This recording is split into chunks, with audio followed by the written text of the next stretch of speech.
Hey, what's up guys? Welcome to another quick little video, a little tip time video for you guys. This is what I'm doing because fishing season's closed and I can't really go out and fish, so I'm gonna just work on the boat and do things. Today we're gonna talk about the trim motor and the trim system for your boat. If any of you guys are having a problem right now where your trim is not going up, it's making the sound, the engine's going, see like this, like here, look, check it out, watch, I'm gonna show you guys right here. Watch the motor. See that? It's not going down. The motor's just spinning away, but it's not going down. You could just need to top up your fluid. You might just need to top up the oil that's inside of the cylinder. Now, in my particular case, I'm an expert at this because my cylinder is actually leaking on my boat. It leaks a little bit at a time where I have to fill it up with oil once every 5 months or so. To change it, the problem is to change mine is you cannot just open the cylinder and change the seals. You actually have to change the entire thing. So it's the cylinder, the motor, the whole 9 yards, all has to come out. It's about $1,500. Let's say $1,000 plus installation. It's about 1,500 bucks. So I could spend the $1,500 or I can just fill it up with a couple of tablespoons of oil, you know, once every 5 months, which is what I'm going to do. So I'm going to show you guys how it's done, and you'll find that the concept is very much similar on every single kind of boat. Some are more complicated than others, but I'm going to show you on mine. This is a Merc. This is a 2006 Mercury 4-stroke, and I'm going to show you how it works. But I know that the 90s have it, the 70s have it. It's a pretty common one. Some of you guys that have these beast motors at 250 horses, I'm sure it's the same concept. You just need to look for the same thing, okay? So let me show you guys how this works. Now, first of all, what kind of oil are you supposed to use in your trim? Well, first of all, make sure you talk to your manufacturer, look up the instructions and find out exactly what kind of oil you're supposed to be using, okay? Don't take my word for it. Look it up, make sure you're using the right stuff. In my particular case, I'm just using automatic transmission oil. This was actually recommended to me by several dealerships that service Mercury engines. They said, this is fine, this works, this is all you need to do. Now, you're gonna wanna buy yourself, at the same time, you're gonna wanna get yourself an oil can, okay, like this guy here. Get yourself an oil can because it's gonna save you a huge amount of headaches when you're trying to put the oil inside of the cylinder reservoir, okay? So buy this, you know, I bought this at Crappy Tire, Canadian Tire for like $8. So get yourself one of these, it'll save you a huge amount of headache. Just open it up, fill it up with oil, and let's get at it. So the first thing we need to do is lift up the engine as far as possible. So on mine, I've got a bracket that's on here that just lifts up. So you just push, if it works. There we go.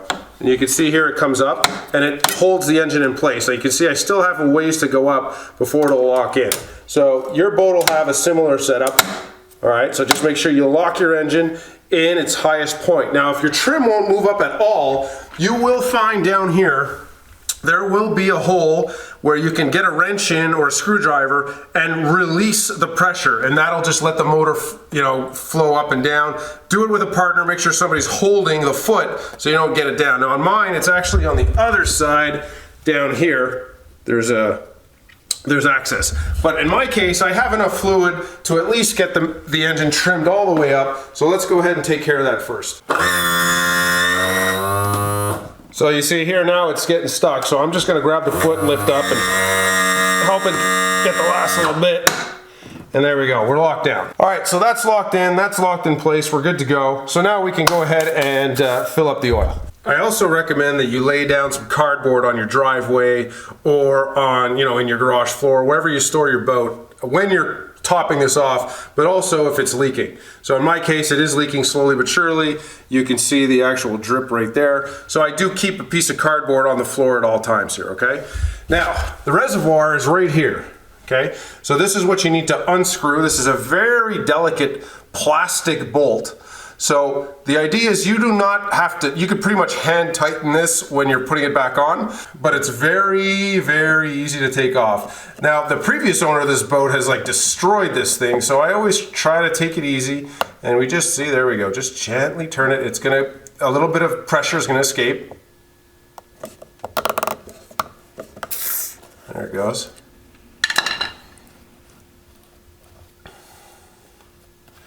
And that just comes off. Easy as pie. Now, if you don't have some kind of an oil can with a nozzle or something, good luck trying to get it in here. What I do is I take a straw, I'll put the straw in the can, block the tip, take it out, put the tip of the straw in there and let it go so that the fluid goes inside. But obviously a can makes this way easier, so let's get the can and fill it up. It also does not take much, all right? You don't need much in there before it'll start overflowing.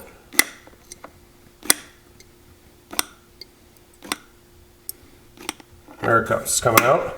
So I'm gonna hurry up and grab this, screw it on there, and then we'll gently make sure it's closed all the way. And that's it, done. There you go, it's filled up, that easy. So now what I'm gonna do is I'm gonna make sure I work it up and down, one full motion. And as it's coming back up, if I sense any hesitation or it's not grabbing, well, then I know that I need to add some additional fluid. And that's it, I'm good to go for the next 5 months. So now we just make sure we remove it. There we go. And let's check it out. Now I don't have much room in my garage, so I need to turn the engine over to the side so it can lower. There we go.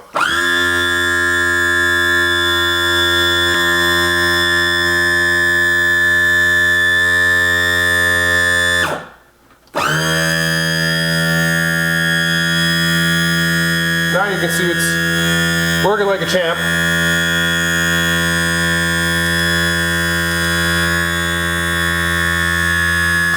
And this time you can see I needed no help, and it's all the way up without me having to hoist on it.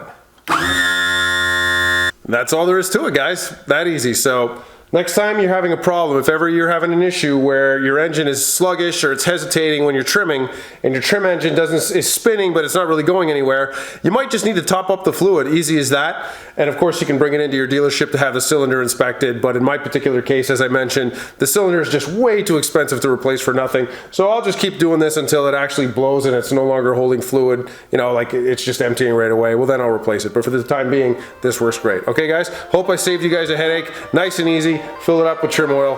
Doesn't get any easier than that. All right, see you guys. I'll see you on the next episode. Don't forget, like, subscribe, comment, all that good stuff. I'll see you guys next time. Peace.